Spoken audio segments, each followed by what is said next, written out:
Então, pessoal, a gente vai fazer a correção da P2, tá? Para vocês ficarem com o gabarito da prova, porque vocês já não estão recebendo, né, essa prova. Então, é importante que vocês tenham as respostas aí para ficar ciente do que errou, o que não errou, né? Então, a primeira questão, essas questões, elas são embaralhadas, tá? Para vocês, elas vão totalmente embaralhadas, né? E aí, cada um recebe numa ordem, então, até que não pode, vocês podem conferir no Clipe Escola que elas não têm numeração.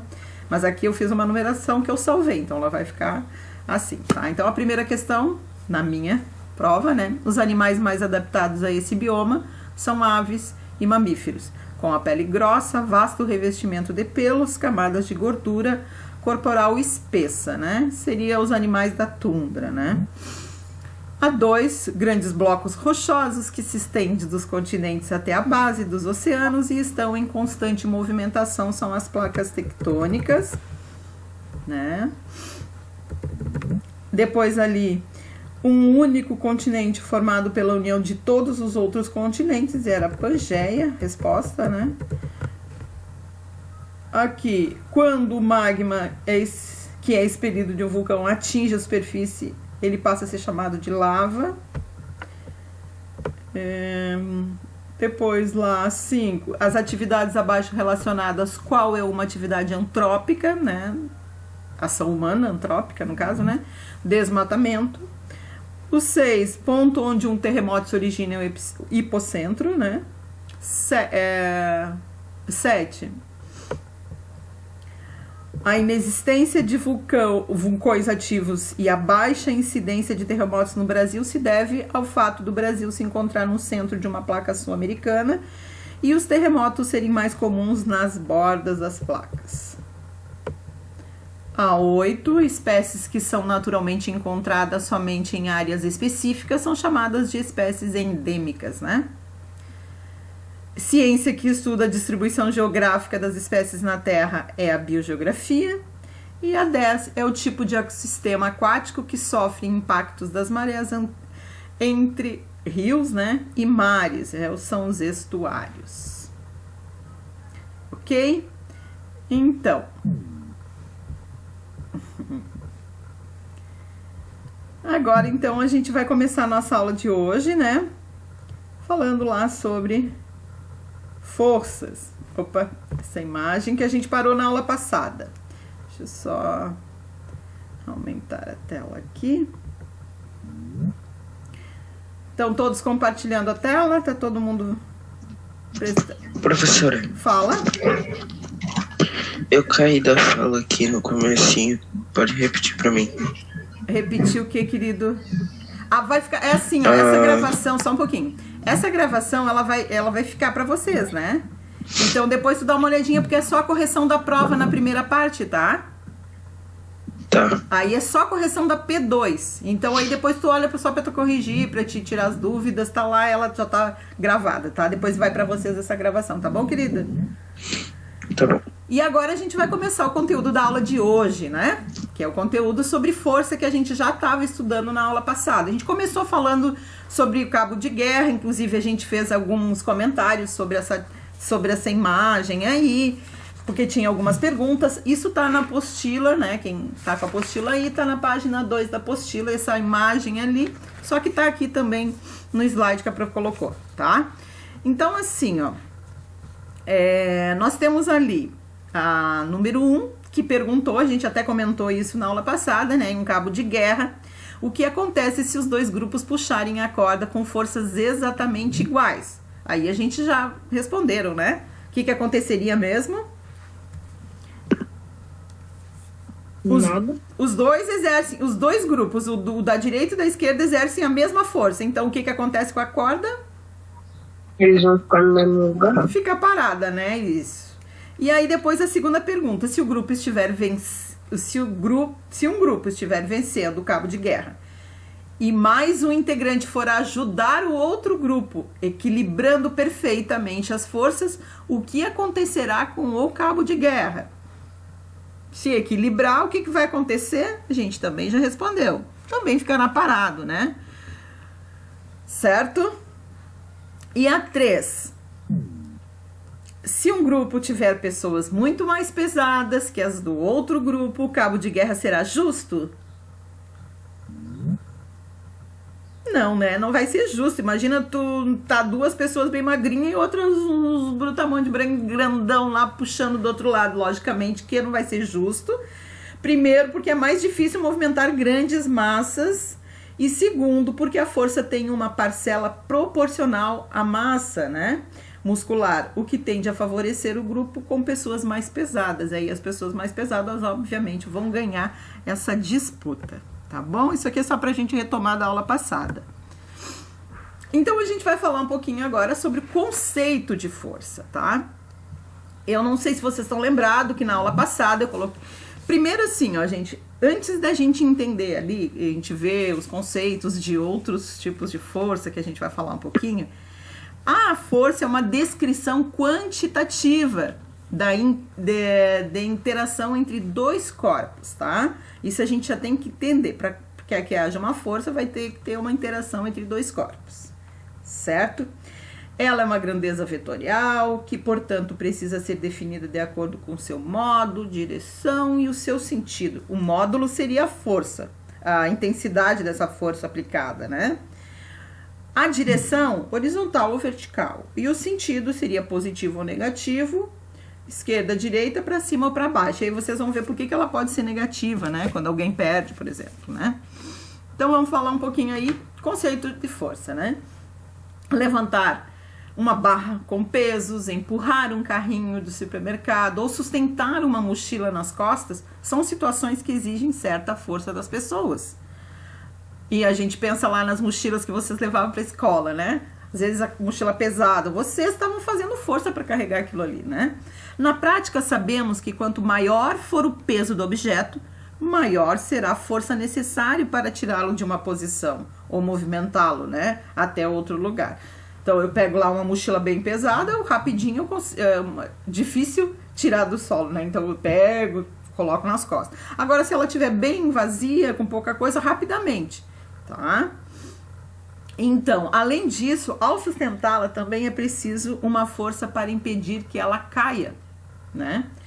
Essa força deve ser igual ao peso do objeto.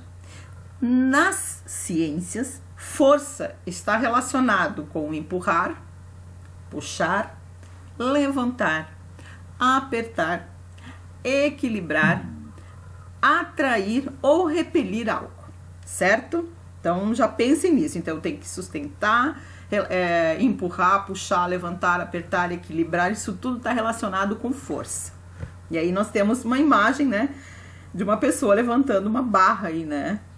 Vocês têm na apostila também, na página 3, só que é uma moça ali que está levantando, né? Outra situação em que é fácil identificar uma força atuando é ao chutar ou cabecear uma bola, né? Quanto mais forte a força do chute ou da cabeçada, mais rápido a bola se movimenta. Além disso, a bola se deforma com o chute ou com a cabeçada, né? Se ela estiver murcha, será necessário fazer mais força para movimentá-la, porque ela deforma mais do que quando está cheia. O que essas situações têm em comum é a interação que quando eu comecei a falar, eu falei sobre a interação entre dois corpos, né? Então, o que elas têm em comum é a interação entre os dois corpos. A pessoa e a barra, com pesos, é uma interação entre dois corpos. A barra é um corpo, a pessoa é outro. A cabeça e a bola, também é uma interação. O carrinho e a pessoa empurrando o carrinho. A mochila nas costas, tá? Então, isso é interação entre dois corpos, mochila e pessoa, né? Carrinho e pessoa. Com base nisso, é possível concluir que uma força existe quando há pelo menos dois corpos envolvidos, né? Então, a gente já entendeu que para que ocorra uma força, é necessário a interação entre dois corpos. Repare ainda nas consequências da aplicação da força em cada caso. Alterar velocidade, deformar um corpo ou equilibrar a ação entre outras forças.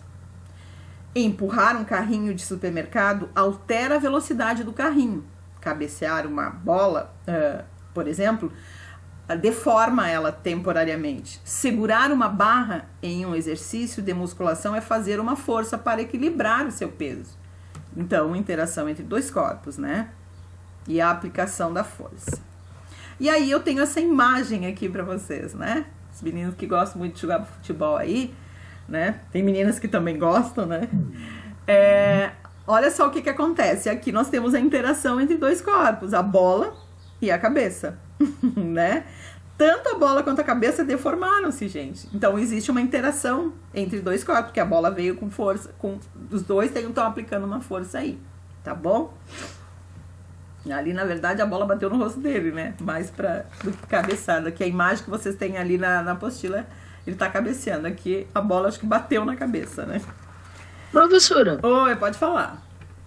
É verdade que dizem que nada se encosta, ou seja, tipo, tudo que tu acha que tu tá encostando não tá encostando, na verdade os átomos só estão se repelindo? Dizem isso. Mas isso é uma na verdade, não chega a ser bem isso aí, né? Tem mais uma explicação mais forte, né? Porque existe uma interação, tanto que ele há um toque, né, dessas moléculas aí da bola com a cabeça da pessoa, tá? Eles dizem que a sensação que a gente sente que tá tocando é os nossos átomos se repelindo com os outros objetos. Mas eu acho que isso é verdade. Agora eu tô perguntando pra ti pra saber se é. Existe uma interação, assim, o que forma um corpo? De que é formado um corpo? De átomos, não é? Uhum. Então, interação, repulsão entre átomos, a gente ainda vai falar mais um pouquinho sobre isso, mas é mais pra frente, tá? Mas existe interação, né? Existe uma interação entre os corpos, tá? Só que essa interação aí existe uma repulsão também, né? Cargas elétricas, né? Nós vamos falar sobre cargas elétricas, mas é mais pra frente, senão a gente vai entrar muito em detalhe agora, que não é muito o caso. Pode falar, quem quer falar? Na minha tela tá parecendo que o teu vídeo foi pausado para economizar largura de banda. Tá pausado para mais alguém? Pessoal, por favor. Não. Então deve ser na tua internet aí, tá? A economia de banda é a tua. Vamos adiante. Gente, eu tenho um texto que fala sobre outras ações de força. E aí depois a gente vai voltar a falar, gente. Isso é mais pra frente, sobre questão de átomo. Isso aí é mais pro ano que vem, tá? A gente vai falar. Atração repulsão entre carga elétrica desses elétrons, prótons. A gente vai falar isso mais pro ano que vem, tá?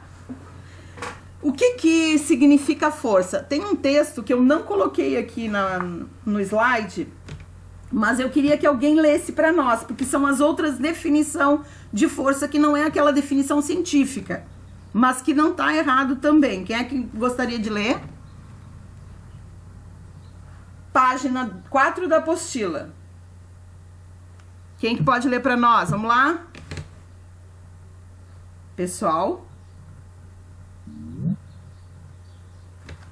Eu posso? Pode. O que significa força? Tá. Página 4. Segundo que o meu livro tá caindo. Tá, peraí. Onde é que tá? Página 4. O que significa força? Ok. Se procurarmos a palavra força em um dicionário, vamos encontrar muitos significados que são utilizados no dia a dia. Força pode ser, por exemplo, vigor muscular. Também pode ser sinônimo de vontade, ânimo, disposição. Ele tem tanta força que nunca vai deixar de buscar seu sonho. Por outro lado, também pode ser uma forma de coerção ou repressão, como no uso de força para deter uma pessoa. Isso, a palavra coerção. A palavra coerção ali, gente, significa induzir, tá? Um comportamento, no caso. Pode continuar. Ou ainda pode ser intensidade. A fala do palestrante teve tanta força que comoveu a plateia. Há muitos outros significados da palavra força que fazem sentido em nossos cotidianos, mas eles não correspondem necessariamente à definição científica de força. Certo. Continua. Pode continuar, só mais esse parágrafo aqui. Tá.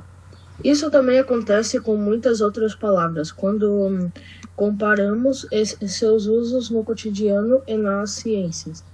Nas ciências, essas palavras têm um entendimento bem específico, mas no cotidiano podem ter muitos outros sentidos. Isso também ocorre com as palavras energia, potência, concentração, acidez, calor e sistema. Isso não significa que, por exemplo, quando falar força em seu dia a dia com o sentido de disposição, força de vontade, você esteja errado. Isso. Então, assim, ó, gente. Peraí, não tem mais aqui, não? Tem. Pode continuar, só termina esse parágrafo. Tá. Só é preciso tomar cuidado ao usar o termo em um contexto da ciência. Isso. Então, só pra gente entender aqui. Tá? Aqui está sendo colocado outros conceitos de força que são usados no dia a dia, que não está errado. Mas no contexto da ciência, não estaria certo. Então, se eu tivesse que definir força em ciências, não estariam certas, né? Então, olha só. No dia a dia, a gente usa assim, ele tem muita força de vontade, eu vou te dar uma força aí, companheiro, né? Força no sentido de coagir, né? De induzir alguma coisa em algum lugar, forças armadas, né? Então a gente usa, a palavra força é muito utilizada, assim como ele usou aqui no texto, colocando ali, ó, tem, por exemplo, energia, né? Você tem muita energia, ou energia elétrica, ou energia solar, então é outro contexto, né? Ele tem potência elétrica também, que a gente vai estudar também ano que vem. Concentração, ele estava concentrado, ou eles estão concentrados, então pode usar de outras formas, né? Tem palavras aí na língua portuguesa que a gente consegue usar de outras formas, mas no contexto científico tem um outro significado, tá bom? Que é a gente está estudando força aqui, que é uma interação, né, quantitativa, né, uma descrição quantitativa da interação entre dois corpos, né? Essa interação vai existir entre esses dois corpos. Dizer que uma pessoa é musculosa, como a gente viu ali no texto, né? Tem muita força, não impede que você seja perfeitamente compreendido numa conversa comum. Mas quando se trata de ciências, não é possível dizer que uma pessoa tem força, afinal, sua definição científica é de uma interação existente entre pelo menos dois corpos. Já viram que eu falei isso várias vezes, tá? Gravem isso, tá bom? Portanto, não há como a força estar contida somente em um deles. Ela não pode ser algo que um corpo sozinho tenha. Na ciência, não. A força, a gente fala, retorna ali, é uma interação entre dois corpos. Quando empurramos um objeto, como uma caixa, estamos realizando uma força que pode ser percebida pelo movimento desse objeto. Essa força pode ser representada em uma ilustração por uma flecha. Certo? Eu já vou mostrar ali. Então, quando a gente vai usar uma ilustração, a gente coloca uma imagem, como vocês têm ali na página 5, aqui eu vou mostrar para vocês aqui, olha só. Aqui a força, ó, eu tenho uma pessoa empurrando essa caixa, tá? Então, a força é chamada de vetor. E ela é uma flecha, na imagem a gente vai sempre representar por uma flecha. Quanto maior a flecha, maior é a força aplicada. Aqui nós temos uma força maior e aqui nós temos uma força menor, certo? Então ali, essa força pode ser representada em uma ilustração por uma flecha que tem um nome técnico de vetor. Então aquela flechinha a gente vai chamar sempre de vetor. A intensidade da força está relacionada ao comprimento dessa flecha. Quanto maior a força aplicada de um corpo, maior é o tamanho do vetor, isto é, maior é o tamanho da flecha. A imagem que vocês viram, né, mostra então ali representado. Repare que para indicá-la foi usado o símbolo F. E ali, ó, vocês têm na apostila de vocês um quadrinho amarelo que diz assim, ó: em vários momentos é comum utilizarmos símbolos para representar grandezas. Por exemplo, em matemática utilizamos o símbolo A para representar a área de uma figura plana ou a letra P para representar o perímetro. E em ciências o símbolo F representa a força, tá? Que age sobre um corpo. E aqui nós temos, né, então, como eu mostrei para vocês, a pessoa empurrando, então, o tamanho do vetor, lembrando que o vetor é a flecha, essa aplica uma força maior, essa aplica uma força menor. Então, como que eu vou diferenciar numa imagem, que geralmente é representado por imagens, forças, que a força aplicada é maior ou menor que a outra? É o tamanho da flecha. Então, sempre se atentem para o tamanho da flecha. Quanto maior a flecha, maior a força. Quanto menor a flecha, menor a força, certo? Em geral, a força aplicada por um adulto em um objeto é maior do que a força aplicada por uma criança, claro, né? Por isso, a representação do vetor da força é maior no primeiro caso do que no segundo.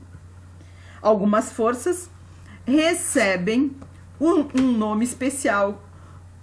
Por exemplo, ali, nós temos a força peso, certo? Nós temos a força elástica.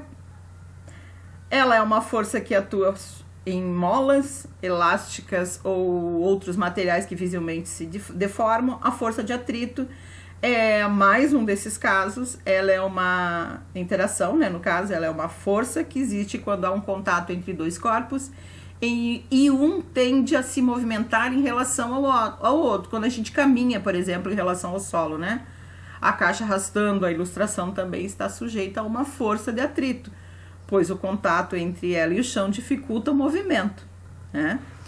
E dependendo ali, pode ter outros tipos de força também, né? Aqui nós estudamos essas, mas tem a força magnética, que é entre ímãs, força elétrica, entre cargas elétricas, força de tração, que é esticar corda, né? Então, existem outros tipos de força também, tá? Aqui nós vamos estudar a força peso, elástica, né? Força atrito, que foram citadas. O contato, e aqui nós estamos mostrando a interação entre as forças, ó. Ali tá a força aplicada, o vetor, né? E a força de atrito. Essas imagens eu tirei da apostila de vocês, como vocês podem observar ali do lado. O contato da superfície da caixa com o piso gera uma força de atrito. Essa força se opõe ao movimento e, por isso, dificulta o deslocamento da caixa. Ali embaixo, na página 5, tem um texto sobre saiba mais. Eu gosto muito que vocês leiam esses textos aí. Quem pode ler? Quem é que já leu hoje foi o pessoal? Pedro. Pedro já leu. Vamos lá, outra pessoa para ler. Já tô anotando os nomes aí, quem tá lendo, quem não tá lendo, tá? Pra participação, né? Quem pode ler ali, pessoal? Saiba mais. Eu posso ler. Pode ler. Quem é? Giovana. Giovana, vai lá, Giovana. Um dos fatores que influenciam na força de atrito é quando lisas ou ásperas são as superfícies dos corpos em contato. No automobilismo, os problemas dos pilotos é como o desgaste dos pneus. Isso. Eles se desrasgam porque é uma série de imperfeições microscópicas, tanto na superfície dos pneus quanto no asfalto. Por isso, os pneus compostos de diferentes tanto na superfície podem sofrer atrito diferentes. Da mesma forma, pistas mais ásperas, isso é como mais rugosidades, desgastam mais pneus que pistas mais lisas, com menos rugosidades. Uma maneira prática de reduzir o atrito entre as superfícies é lisá-las, poli-las ou encerá-las. Isso. O que as deixa mais uniformes, com menos irregularidades. Isso. Então ali, gente, ó, quando a gente vê uma corrida de automobilismo, a gente percebe que vai chegar uma hora que eles vão ser obrigados a fazer o quê? Trocar o pneu. Trocar o pneu, né? Por que será que eles trocam o pneu? Hein, pessoal? Quando Porque o pneu desgasta? vai ter menos atrito com o chão. Isso, então vai ter esse atrito com o solo, né? Com, no caso, o asfalto ali. E aí, assim, ó, quanto mais rugosidade tiver esse asfalto, mais atrito vai ter com o pneu e mais desgaste vai ter com o pneu, né? Então, uma corrida de automobilismo, tem uma hora que eles são obrigados a trocar o pneu por conta desse desgaste. Por conta deste atrito, né? Porque é a interação entre esses dois corpos. Vai existir uma força aí, tá? Só pra gente entender por que acontece deles estarem trocando ali os pneus o tempo todo, né? E agora falando um pouquinho aí sobre a força resultante, certo? Muitas vezes basta só uma pessoa para empurrar uma caixa, mesmo numa superfície com atrito. O atrito dificulta o movimento. Afinal, há uma força empurrando para um lado e o atrito agindo no sentido contrário ao escorregamento. Um armário cheio e uma máquina de lavar são objetos mais pesados e normalmente é necessário a ajuda de outras pessoas para movimentá-los. Nessa situação, é ainda mais fácil perceber que temos várias forças atuando sobre um corpo. Uma força de cada pessoa apontando para o mesmo lado, além do atrito, que atua para o lado contrário do movimento. Ter muitas forças atuando em uma situação também é o caso do cabo de guerra. Ele está submetido à ação de diversas forças para ambos os lados. Para saber o resultado das forças de uma equipe, é preciso somar as forças, com cada integrante da equipe puxando o cabo, né? Podemos dizer o mesmo para outra equipe que tiver o maior resultado, provavelmente vencerá essa disputa, né? Então, quem tem mais força, então tu vai pegar, tá lá no cabo de guerra, né? Tu soma de um lado e soma do outro. O resultado, a força resultante será o lado que a corda vai puxar, aquele que tiver mais força, certo? Olha só, nessa imagem que eu tenho aqui, eu tenho as crianças puxando, quando várias forças são aplicadas no mesmo sentido e no mesmo corpo, o resultado é a soma das forças. Aqui eu tenho a soma das forças. Agora olha aqui o que eu tenho, que situação eu tenho aqui. Eu tenho as pessoas aplicando força em sentido oposto, certo? Então, nesses casos em que diversas forças são aplicadas em um mesmo corpo, o resultado da ação dessas forças é chamada de força resultante. Aí eu tenho a força resultante, estou somando tudo, é a força resultante. Aí nos exemplos que é representados, a sua intensidade pode ser obtida pela soma ou subtração dessas forças que agem sobre o corpo. É comum a força resultante ser simbolizada por FR, como vocês têm aqui, ó. E a sua intensidade e a sua unidade no sistema internacional é um Newton. E a gente coloca, então, força resultante é igual a tantos newtons, N, né? E ali na imagem que nós temos aqui, que vocês também têm na apostila na página 6. Quando várias forças são aplicadas no mesmo sentido, certo? E no mesmo corpo, o resultado é a soma dessas forças. Então, eu tenho lá, todos estão agindo sobre aquela caixa lá, ó, 100 newton mais a força 1, 100 newton, uma pessoa. Força 2, 120 newton. O que eu tenho que fazer? Como é o mesmo sentido, eu vou somar e eu tenho a força resultante, 220 newton. Só que agora aqui, aquela pessoa empurrando de um lado e a outra pessoa empurrando do outro. Eu tenho a F1 é 100 newton, a força que a pessoa está fazendo.